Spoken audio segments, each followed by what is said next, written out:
It was the 877th day since our moon left Earth. We were between galaxies, drifting through empty space, when Tony Cellini began to believe that he was closing for a second time with his mortal enemy.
Cellini, are you all right?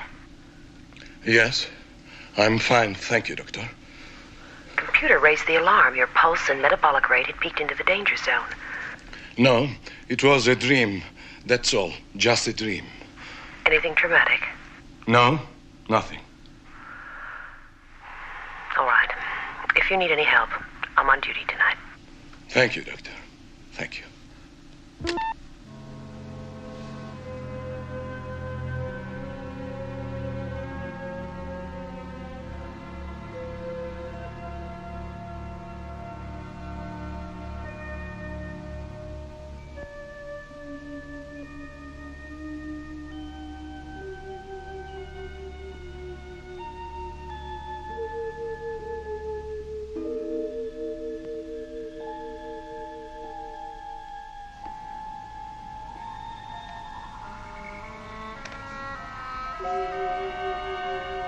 Check.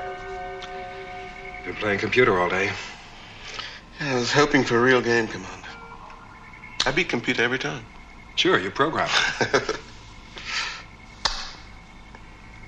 Won't stop me beating you. Checkmate. Computer's probably angry because you insulted her.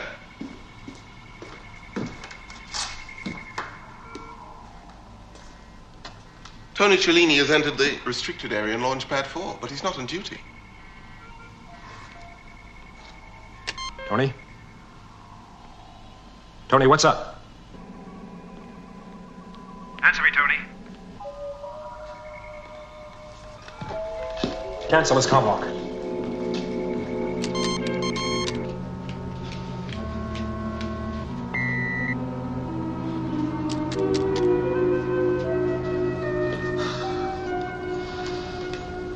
Tony? What you doing, sleepwalking?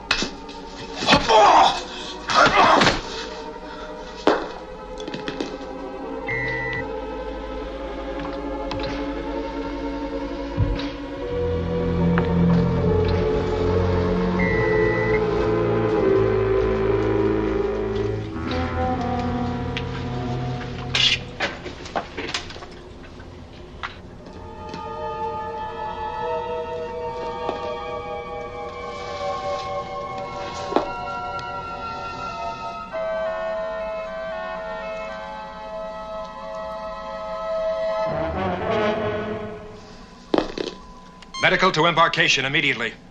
Kano, he's on board the standby Eagle using Carter's comlock. Stop him. The Eagle's on manual control, Commander. Computer can do nothing.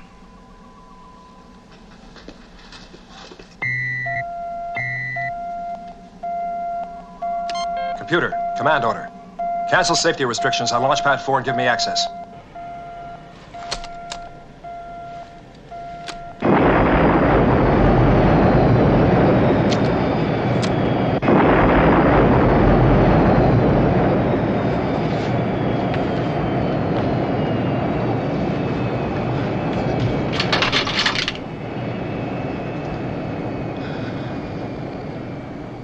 Let me go, John.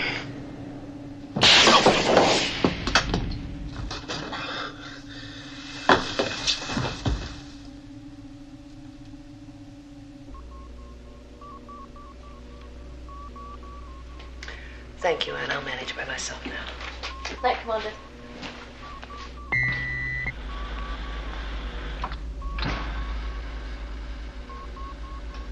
Well? As well as he can be after a point-blank stun. I've been expecting something like this.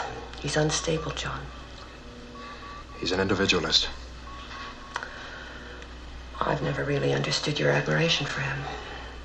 Helena, he's not a coward, nor is he emotionally disturbed. He's a suppressed hysteric. Where do you think he was trying to get to out there in his pajamas? We're nowhere. We're 3 months Eagle travel time to the nearest star system, and he was going off on his own. Now, if that's the act of a rational man, he didn't even take his toothbrush. Helena, you didn't know him before the Ultra Probe was launched. He was the best amateur athlete I've ever seen. A poet.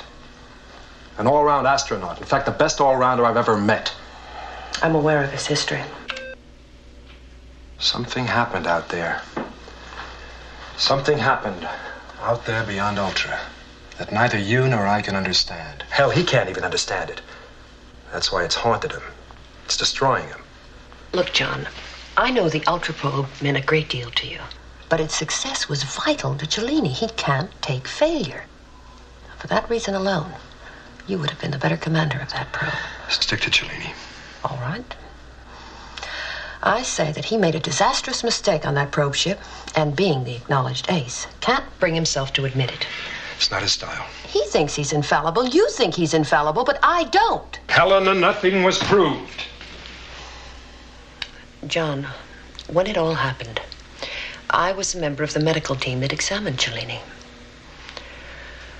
My report reinforced the case against him. I just presented the facts as I saw them. There were no facts! He is unstable, and as such, he's a threat to the safety of Alpha. Maybe I should have used a laser and killed him. John. Why don't you write another letter to the Space Commission? John's anger was understandable. He and Cellini had been the driving force behind the Ultra Probe. In 1994, before this moon left Earth's orbit, Professor Victor Bergman had discovered a new planet beyond the then-known limits of the Earth's solar system. He had called it Ultra. Space News, dateline September 3rd, 1996. Brought to you from Houston, planet Earth. The Ultra Probe. Who will command the ship?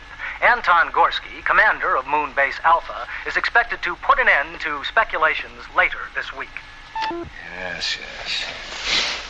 We need a decision, you know. You can't both go. Someone's got to control the whole operation from here. You can't leave it to Gorsky. All right, Tony. Tell you what. I'll flip you for it. Winner takes a ship, loser tells Gorsky. Black or yellow? Black.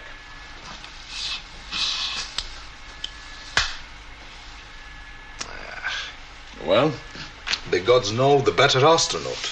The gods know my foot. The gods know the best brains have to stay down here on Alpha. Still, I wish I was going. I take it that's it then. Yeah. That's it. The launch date for Ultra Probe was the 6th of June, 1996. Commander, Captain Tony Cellini. Astrophysicist, Dr. Darwin King. Radiation expert, Professor Juliette Mackey, and Dr. Monique Faucher is responsible for medical, dietary, and psychological well-being of the team. They were shuttled to the Interplanetary Space Station, where the Ultra Probe ship was docked.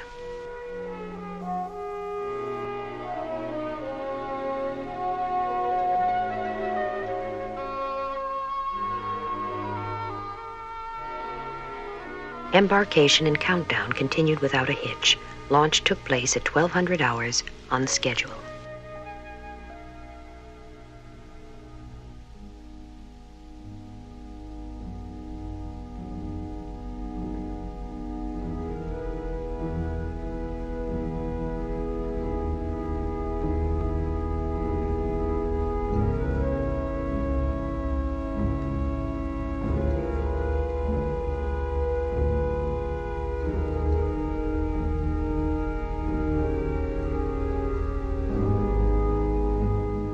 So the longest ever manned spaceflight began.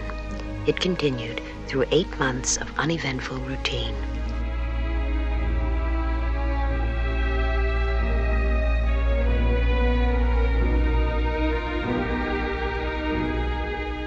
Nothing disturbed the measured pace of the voyage. No malfunction of the ship broke the monotony.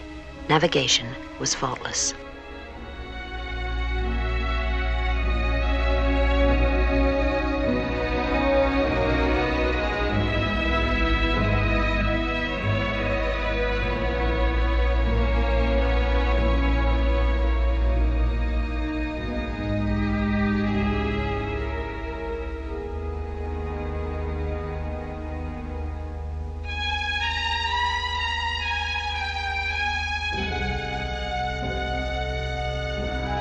For days, excitement mounted as progressive readings confirmed the planet's condition was similar to Earth's.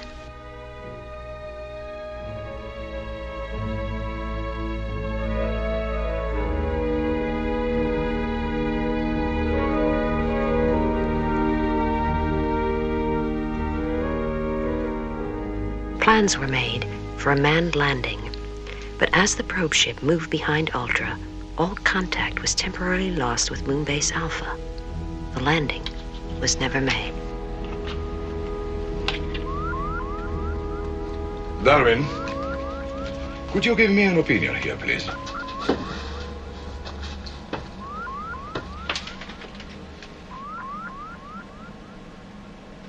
Metallic, small and stationary.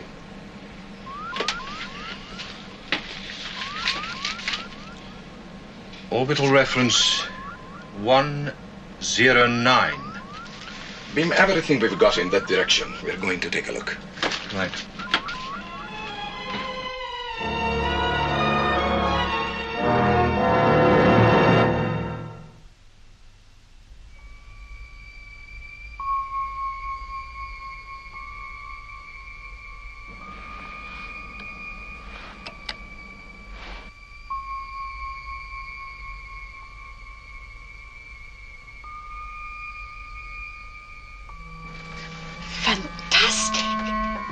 Where have they come from? What are they doing?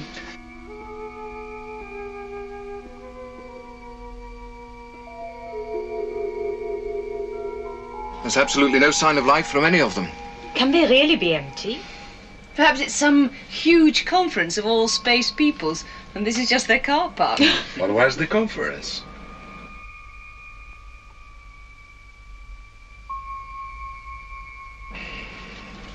There's got to be someone around. Darwin, check with computer. Yep. Julia, put the booster on every band in the live spectrum.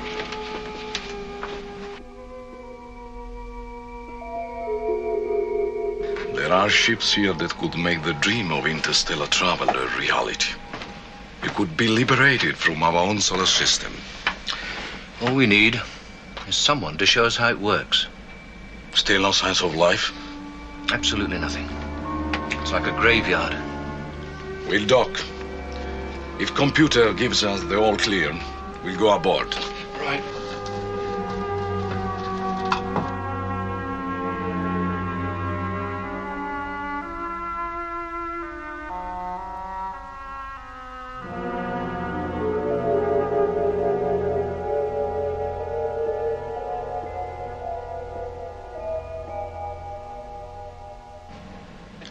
Docking seal is perfect. Atmosphere is safe. Temperature, 28 degrees. Radiation? 0. What could be better? Come on, Sesame, open up. Just a check, Darwin. I'm waiting to go there too. Opening now.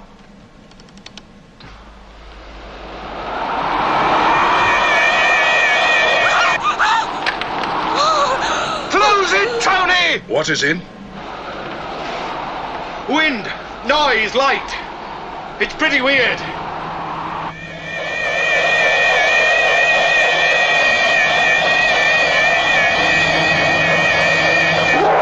Close the rear doors! Close them!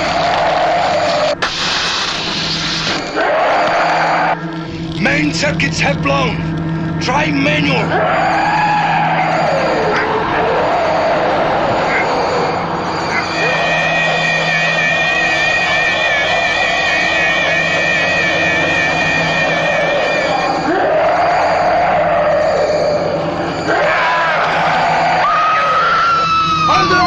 I'm coming through!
Despite his ordeal, Cellini executed a brilliant maneuver to put his lifeboat into a low orbit round Ultra, which hurled him back towards Earth. He survived alone in that module for over 6 months.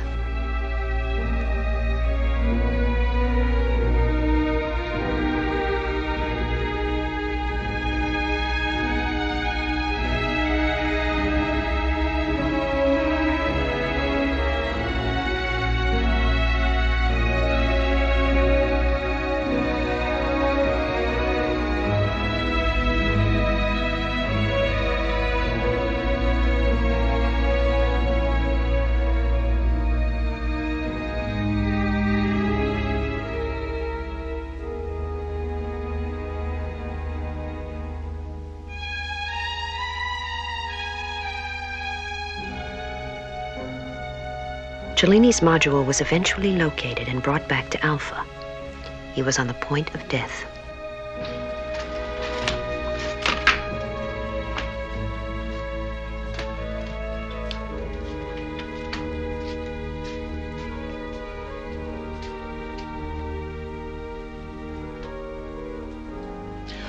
All right, take him to intensive care.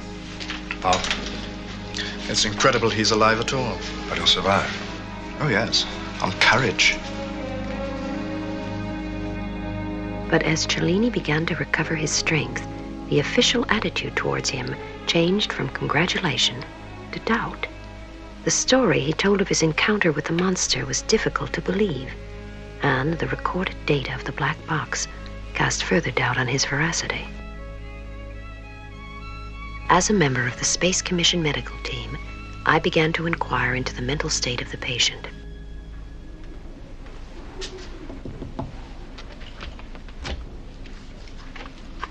Captain Cellini. Yes? Dr. Helena Russell, Space Commission Medical Center. Welcome, Doctor. I expect you've come to talk. Please, a chair for Dr. Russell. If you've come to hear the story, you'd better be comfortable. Thank you, Captain. Don't call me Captain. Call me Tony. But you may not want to do that. Depends whether you've come to confirm prejudice or listen with an open mind. Now, what do you mean? They don't believe me. They can't. You see, the green-eyed monster from outer space is firmly established in childhood fantasy, like Father Christmas. How can they possibly believe? Now, look, let's not get off on the wrong track, okay? The fact is, if a man with a red coat and white beard drove into town, he'd be arrested, certified, unbelievable.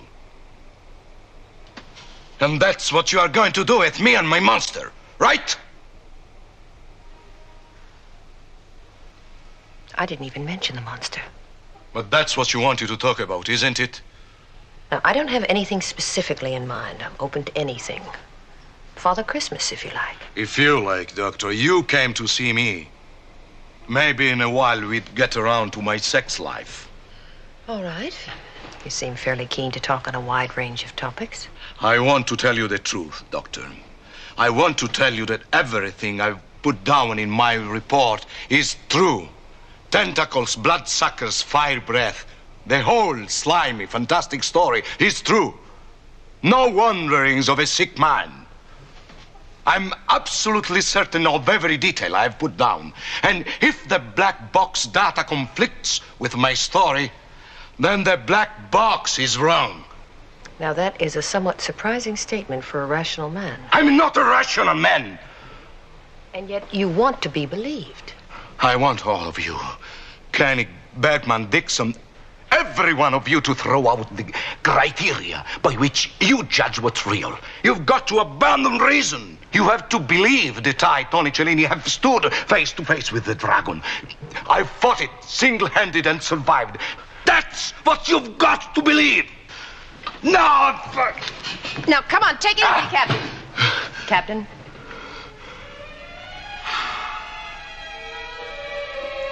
Please, believe me.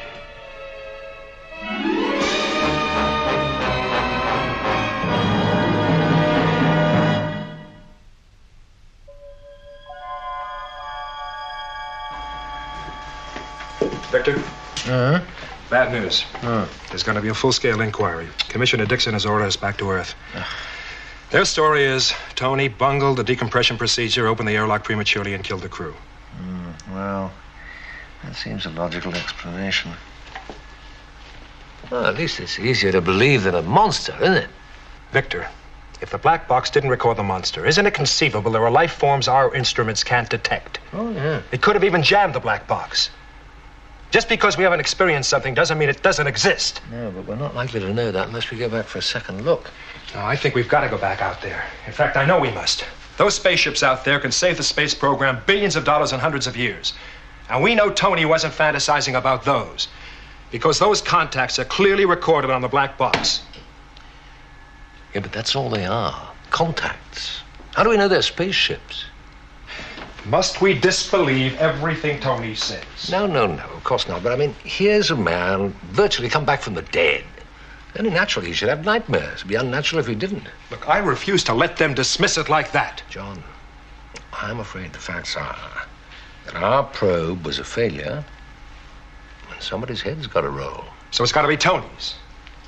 While the balance of his mind is disturbed. Well, I don't think it is. Not like they think. Unfortunately, it's Commissioner Dixon who'll be the judge of that.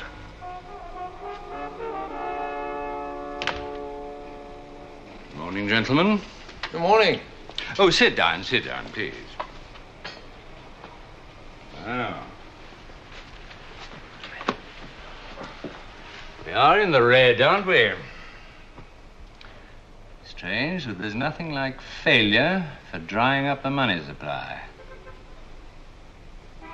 Well, I hope we've all got some strong ideas for alleviating the drought. Commissioner, what about the positive aspects of the mission? Why can't we concentrate public attention on the Earth-like qualities of the planet Ultra? I'm afraid that vague possibilities don't carry the PR power of a thumping, dramatic failure. All right, then let's be positive. Let's launch a second probe right away, take our experience and put it to good use by getting right out there.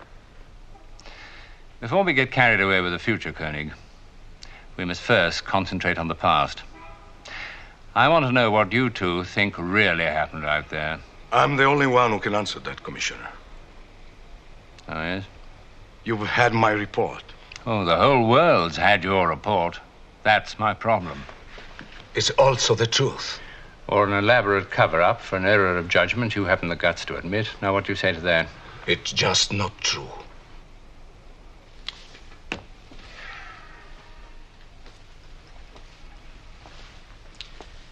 Now, I need to know what you two have to say.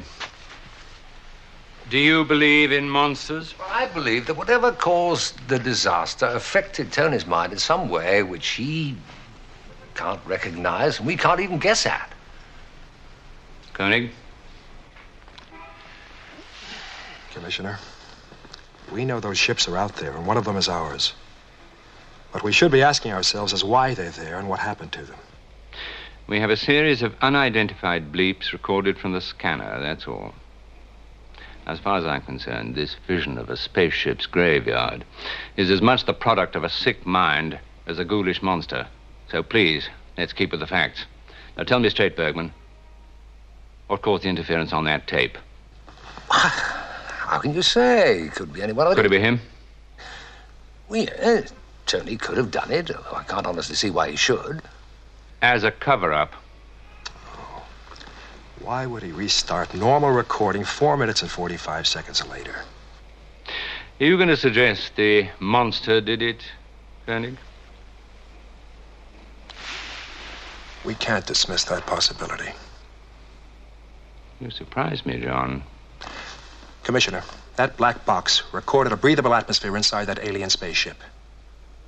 The docking seal was intact. The moment the door was open, the recording stopped.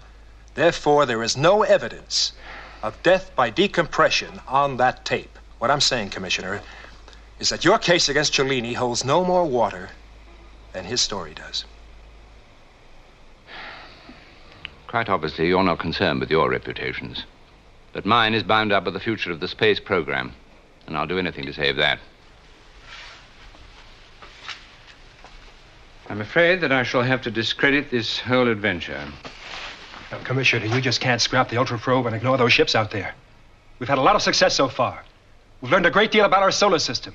We know what dangers to expect out there from black suns, neutron storms, radiation, and the like, but if we think we know everything that goes on out there, we're making a terrible mistake. Koenig, the reality of space adventuring is that it's terribly expensive. The chances come infrequently, and then only one at a time. I very much regret it, but I shall have to relieve you all of your posts. You for some suitable mental supervision, and you two to remind you both what it's like to have your feet on the ground.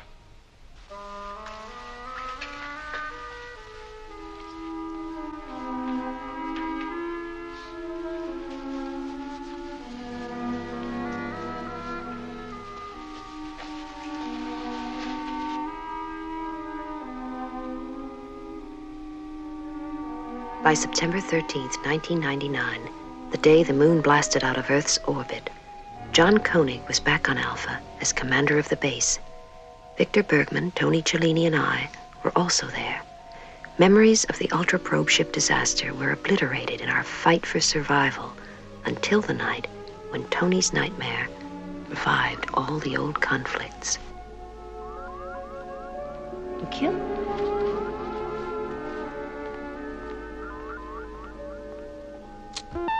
How is he? All right. How are you? All right. All right enough to let me in? But, John... You know, as a kid, I never could get crest to grow on blotting paper, but that's doing very well. Where did you get it? I inherited it from my predecessor. There was this big bag of stuff just waiting to grow. I thought I'd give it a whirl. That's very beautiful. Is it for me?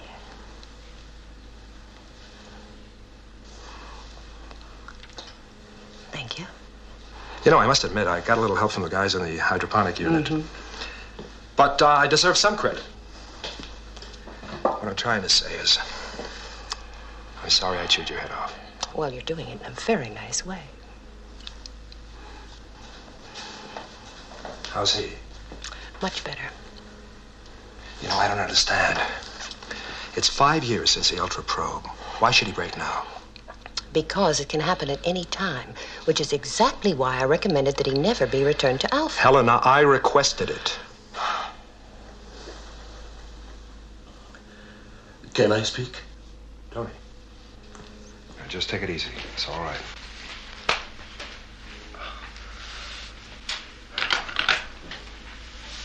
Here, let me get these. What happened last night? I felt there was something. Where were you going? There's nothing around, nothing for billions of miles.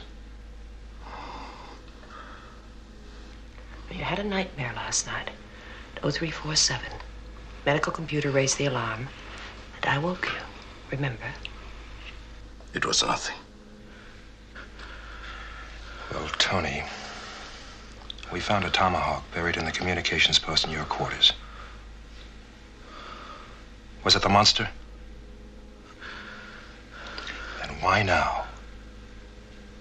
What were you trying to do in the Eagle? Were you trying to run away from it? I was going to face it.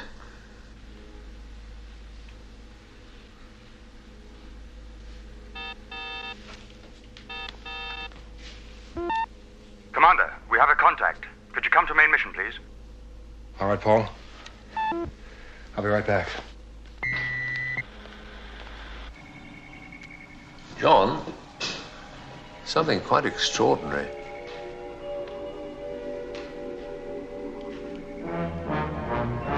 Kind of a space motor show.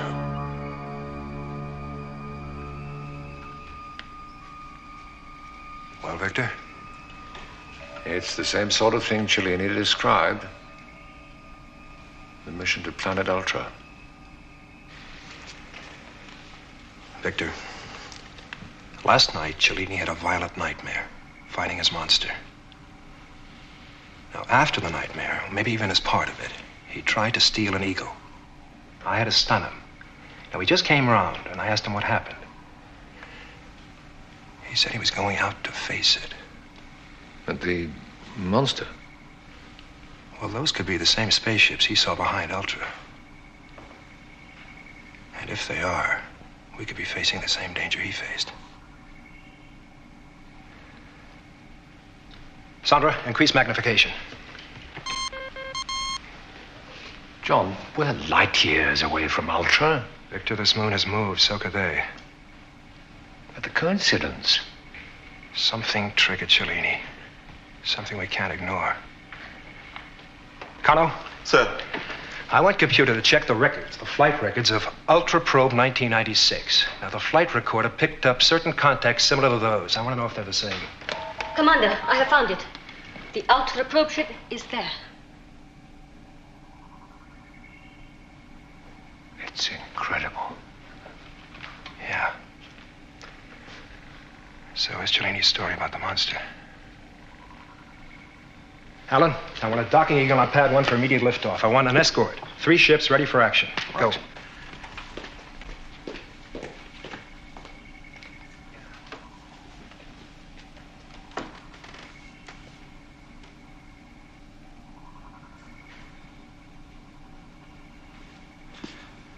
So I get a second chance. Any sign of life? I've scanned the whole area. There's nothing. There never was. Tony, I'm taking an eagle up there with an armed escort. We'll get as close as it's safe to and scan it. If Victor's absolutely certain there's no danger in the area on board the probe ship, we'll dock. Now, how does that sound to you? Sounds fine. Are you willing to come with us? I'd insist.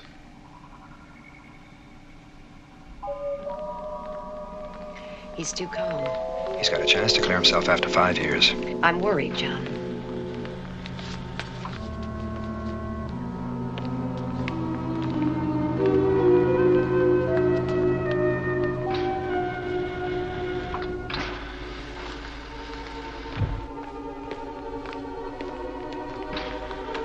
Helena, focus hard on those ships as we go by. Excuse me. I have to apologize to Alan. Alan, sorry about last night. Yeah.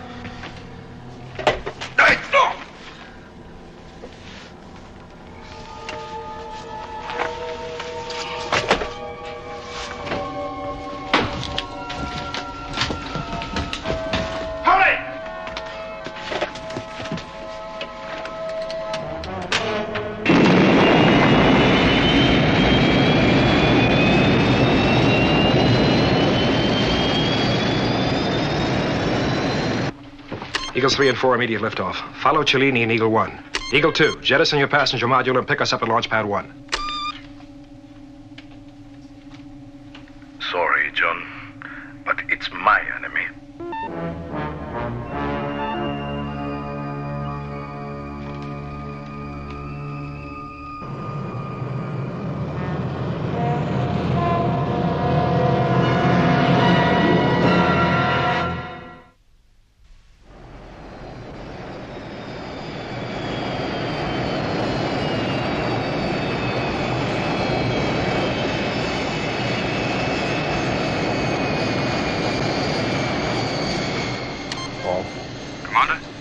Beam every scanner we have in Cellini's direction. If you find anything, let me know right away. Yes, sir. You think he's gone ahead to destroy the evidence?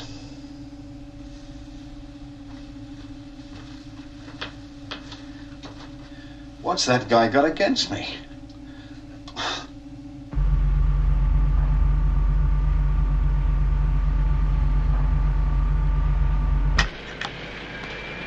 Eagle 2 docked on Eagle 1, Commander. All right, take it away. Give it everything we've got.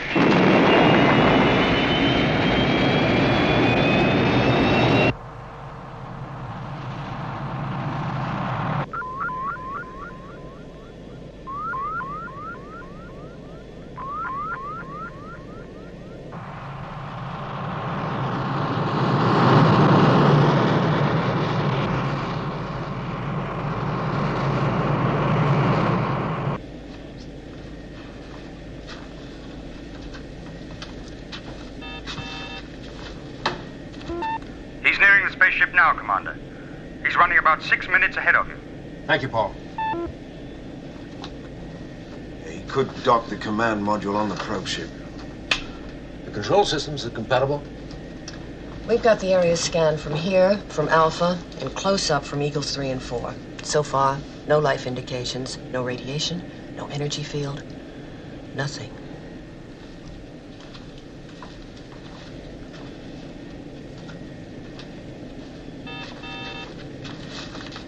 Paul? Still nothing indicated, Commander. Damn it. There's got to be something. He was right about those ships. That doesn't mean he was necessarily right about the monster. No, but it makes him look a whole lot righter.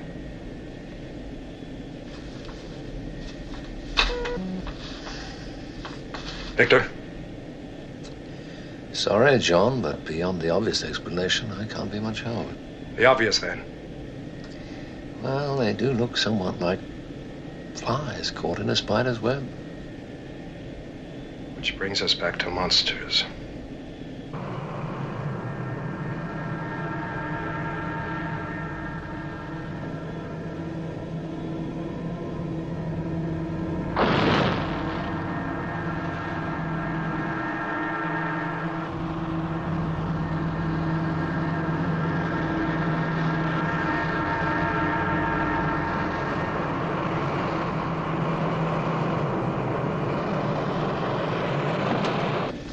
Alan, line up for docking on the probe ship. Make it as smooth as you can. John, we're getting life signs on the probe ship. Cellini's. If there was anything else, we'd be receiving it. Providing our instruments can read it.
Looking complete, Commander.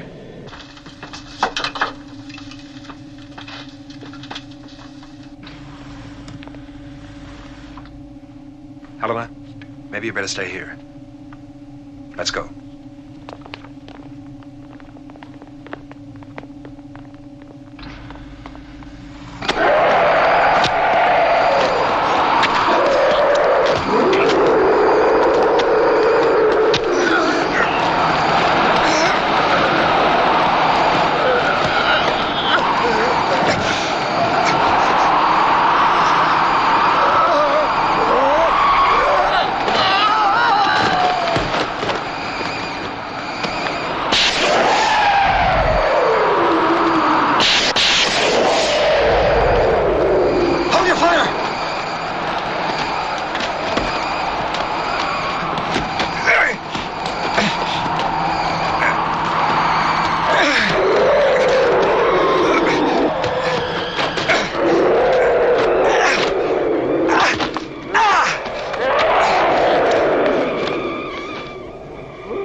The monster was more than any of us could believe. According to our criteria, it was never alive. So how could we be sure that it was dead? As we hurried back to Alpha, before our moon drifted beyond reach, we could only wonder about the astronauts of those other fabulous ships. All we know about them is their terrible fate. The fate of Tony Cellini.